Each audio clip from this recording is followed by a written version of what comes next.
Melbourne's Christmas lockdown. Let's have a look. Hello everyone, Florian.Heise here and welcome to another episode of HeiseSays. Still working through my lunchtime coffee and I thought we'd have a look at this article from news.com.au because it's discussing the potential of a lockdown for Melbourne until Christmas. There's even some commenters saying that Victoria may have to be locked down for 2 years. 2 years. And I know, we all like to joke that that's what the Socialist Republic of Victoria deserves. But still, guys, 2 years, that's significant. So, the Melbourne lockdown could last until Christmas as the state battles pandemic cases. Melburnians may be facing a much longer period of restrictions as Victorian authorities struggle to drive down the coronavirus cases. The reports Melbourne could be in lockdown until Christmas as Victorian authorities struggle to bring down cases, a scenario that has been described as an absolute disaster. An absolute disaster, everyone. Until Christmas. Wasn't the strategy of this to flatten the curve so medical facilities could handle it? Haven't we had time to prepare?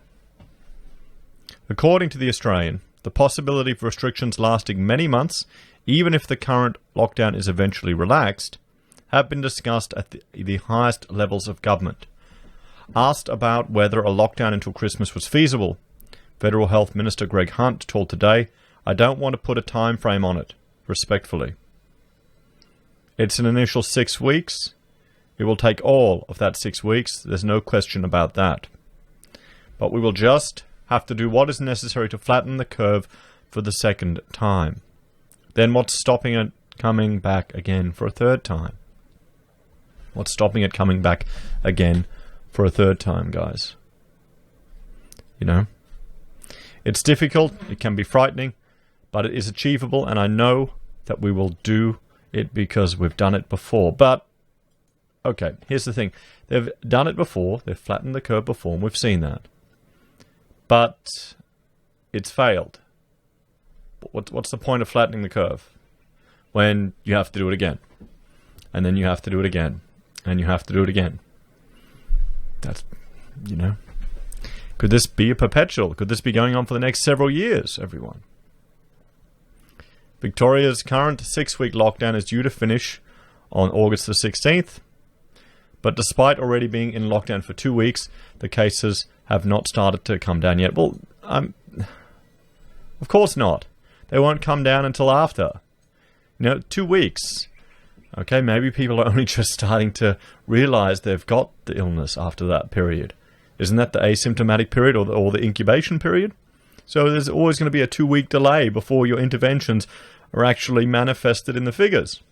So in 2 weeks' time, we'll start seeing it. So now it should start tapering down if it's made a difference. If it's made a difference. Yesterday, the state recorded a record high number of 484 new cases, pushing Australia to 502 new cases, its highest number of daily infections since the epidemic began. According to The Australian, senior government officials said Premier Daniel Andrews said he wanted daily case numbers in single digits before reopening the economy. It has not recorded sustained single-digit numbers since June 13. Well, there you go. That's a while now. We're in July, everyone. Mr. Andrews acknowledged yesterday that the lockdown in Melbourne and Mitchell Shire could continue for longer if numbers didn't come down. Unless we have people who get tested staying at home and isolating until they get their results, then we will not see the numbers come down. And a 6-week shutdown will not be for 6 weeks. It will run for much longer than that, he said. Well, here's the thing. Here's the thing. What if people don't know they have the symptom? What if the illness is spreading through the community and a lot of people have it? What if some people are asymptomatic and don't even realize it? What if some people mistake it just for the cold? I remember months ago when I felt really sick, and you can see on my videos, some people thought I had it. And Rachel went to the doctor because she was pregnant, so she was at risk. And they asked her all these questions, and just, no, it's just the cold. It's just the cold. And you have to realize that people have been going through this for months. So, I mean, here's the thing. Do you have people who suspect they have it, and then are going running around and being idiots after they're getting tested, being quite selfish? That's one thing. Or if you've got people who don't know they have it and are going around and have got no idea, and that's completely beyond, you can't really blame them for that, can you? If you don't have any symptoms, if you don't think you've got it, and you're going around on your daily business, what can you expect? What can you expect? Australian Medical Association President Dr. Tony Barton said it would be an absolute disaster if there had to be a lockdown until Christmas, which would require another 4 months of restrictions. I mean, then you're absolutely living in a police state. You're absolutely living in a police state. He noted that current measures should have seen a decrease in numbers, but this hasn't happened. Clearly, we need a circuit breaker. We need all Melburnians to understand this is serious, he told Today. But this is the thing. There's going to be a point where people just care less. Dr. Barton said people were becoming frustrated and complacent, and the state needed to reassert leadership. Don't worry. Dan will be on his motorcycle there, putting the foot down. He'll be the law. That's why we call on National Cabinet to reconvene and provide that important circuit breaker to try to create the sense that this is really serious, he said. We need some leadership. A wartime cabinet is something that comes to mind. We need that coordination between everyone in the space, not just the Victorian government, because this is now a national problem. Well, the Victorian government kind of failed at it, didn't they? They kind of failed at keeping it under control, getting dodgy security guards that are used to, being bouncers at pubs, trying to contain this. I mean, brilliant. I'm sure all the, union-owned security companies and guards were really happy with it. But it's Dan. Discount Dan. What happens in the next week is going to be crucial. Melbourne Lord Mayor Sally Capp said there was concerns over how long businesses could sustain themselves. Well, yeah, no, some businesses are gonna be destroyed because of this. They're going to be destroyed because of this. This is the price that the state has decided that you have to pay. Our stats show that currently, out of the 16,000 businesses we've registered in the city, 13,000 of them are accessing JobKeeper, she told Today. We know that of the hospitality businesses we've surveyed, about 45% of them are closed. And of that number, about 7% have already decided they won't reopen.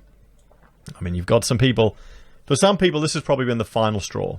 This has probably been the final straw. And if this goes on to Christmas, what is this going to do with discussions of a V-shaped recovery are completely off the table.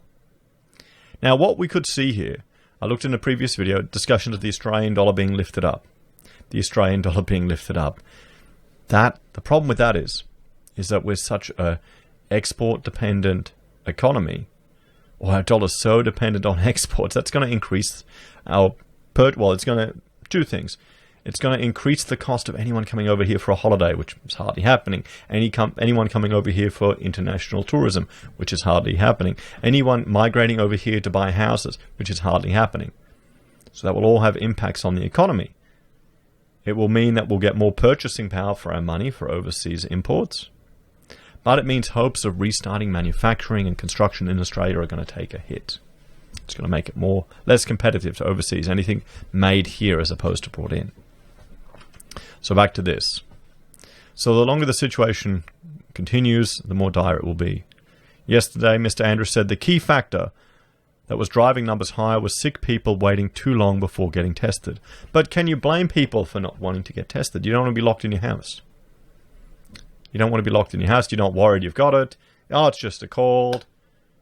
I'll be fine. I won't have it. I mean, remember, we've been through this all before when people were trying to get tested and they were turned away.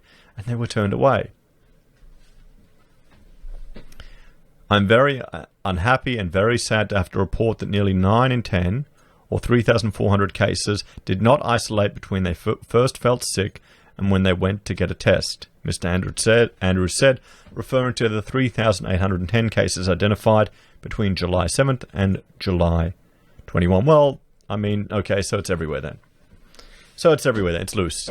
You can't stop it. You know? It's simply unacceptable. If you have symptoms, the only thing you can do and must do is get tested immediately, he said. He said while most people did eventually get tested, in the meantime, they were going about their business with symptoms at the height of their infectivity and giving it to others. That's because people probably just think they have a cold. They probably just think it won't happen to them. You know? I mean, that's just... Is it unreasonable to expect that? This is what happens. People are getting complacent. They're getting over it all. They're getting over it all. You know, Mr. Andrews said half of those tested were also continuing to do their shopping or go about their daily lives while waiting for the results. This is also potential, and they were also potentially infecting others. I mean, if you suspect you're getting it, you're going to get tested. You're going to continue with your daily life. I mean, you should isolate yourself. That would make sense. You should even do it just if you've got a normal illness. You know, so that in some ways I can understand why people are over it and don't care, but I can also see how that's a little selfish. Authorities hope that new rules to require people to wear masks in public, which came into effect on Thursday, will help bring down infections. So this is why they're pushing for that. They're pushing for people to wear masks because it's not going to prevent you from getting it. It's going to prevent you from potentially infecting someone else. That's the point of it. So if you're within someone for a few minutes, you're not breathing right onto them. It's getting dispersed away from them or contained on you, so less chance. Remember when they all told us you didn't have to wear them, wasn't necessary? Well, look now. Look now. I wonder if, right when this began, you know, they sent to every Australian little mask kit. Here's instructions how to wear it. Here's the actual scientific benefit for it. Here's why we do it, why we recommend it. You know, here's the information debunking the idiots that think you're going to faint from lack of oxygen by measuring their own carbon dioxide coming out of their breath. I mean, wouldn't that be cheaper than shutting down the whole economy? Maybe just restricting the high-risk people, having checks at all of the aged care homes and the hospitals there going in. They have that every time they've got, a stomach bug going around. Then you're not even allowed to go to the aged care home to visit your family. Because they're at a much higher risk of anything knocking them off. So, I mean, that's why this whole process has been a knee-jerk response. A knee-jerk response. And, I mean, I know they've done testing and theories to try and address it, but we'll have to see. What do you all think, everyone? Do you think Melbourne could be locked down until Christmas? Or should they just bite the bullet and try and approach the Swedish model? Let me know your thoughts and opinions in the comments below. Please like, share, and subscribe. If you're a fan of the channel and want to support the content I create, there are a few ways you can. You can join us on Patreon or YouTube. You can use our affiliate links at Amazon, eBay, Independent Reserve, or Kucoin. You can buy our merch from HeiseSays, use Gold Pass from the Perth Mint, or support us via PayPal. Thanks, everyone. I'll see you next time.